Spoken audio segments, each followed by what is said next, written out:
Just a few years ago, it never crossed my mind that I would be a producer of a documentary film or a web video series in the context of my work as an activist around issues of extractivism, sovereignty on land and natural resources, and environmental justice. I remember then when a friend was surprised by my reluctance to embrace the idea that I should be producing films videos to further my political activism. Now, you can see that I have changed my mind and realized that videos and pictures can tell a story better than 1,000 written words. This change came about when I met Nadir Boumouche, a Finonian and committed filmmaker, whose brilliant work can be inscribed in the tradition of militant cinema that is centered on people's struggles and issues of justice at the grassroots level. Based on my experience working on the Maghreb North Africa region, it has become a conviction of mine that progressive and radical work at a regional level is crucial and indispensable. There are strong historical ties between the people in this region where a uniting vision existed in the past and was promoted by progressive and important anti-colonial figures. Moreover, these countries are all facing an acute assault to open up to multinationals and imperialist capital, resulting in forms of resistance that tend to be similar.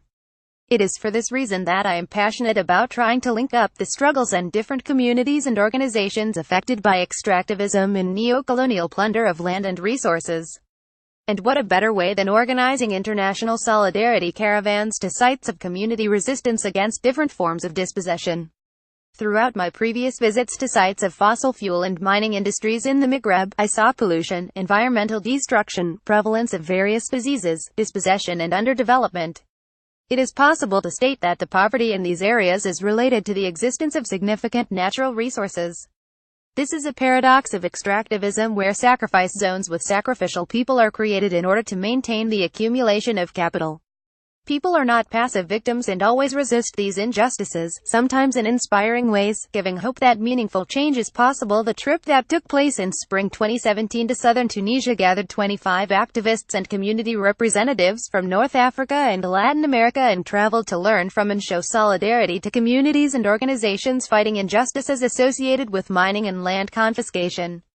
Similar to a previous trip to the ocean industrial town of Safi as well as a visit to the peasant villages of Amidar in Morocco who have been struggling against the biggest silver mine in Africa, this caravan was a very powerful and inspiring experience of showing active solidarity, learning from each other, advancing a radical critique of extractivism as a colonial and neo-colonial model of development as well as thinking about building alternatives and ways of working together in the future.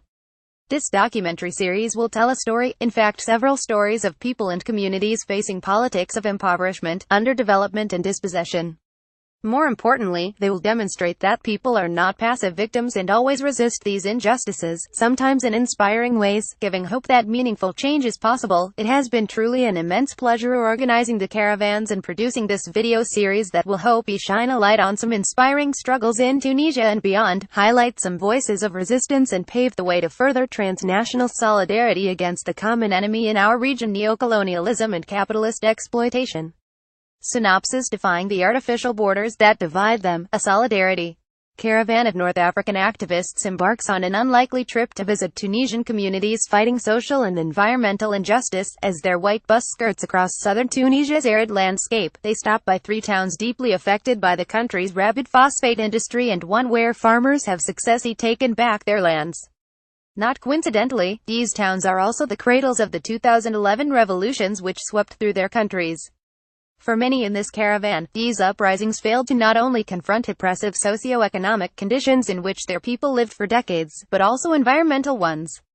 These polluting industries are just one aspect of the neocolonialism that subjugates their peoples. Like many other places in the world, North Africa has seen its resources plundered by extractivist industries which plow through the natural landscape, often anchoring itself by making poor communities dependent on polluting industries. Extractivism maintains the accumulation of capital by sacrificing people and nature. It destroys the ecosystems in its path, displacing people and leaving those who remain with nothing more than toxic waste. For this solidarity caravan, these polluting industries are just one aspect of the neocolonialism that subjugates their peoples. Each of the 4 episodes focuses on a different town: the polluted coastal oasis of Gabes, the dusty phosphate mining towns of Redife and Lares, and, finally, the hope-filled experience of the collectivized lands in Jemna. Visit the web documentaries website to the episodes and learn more about this exciting project.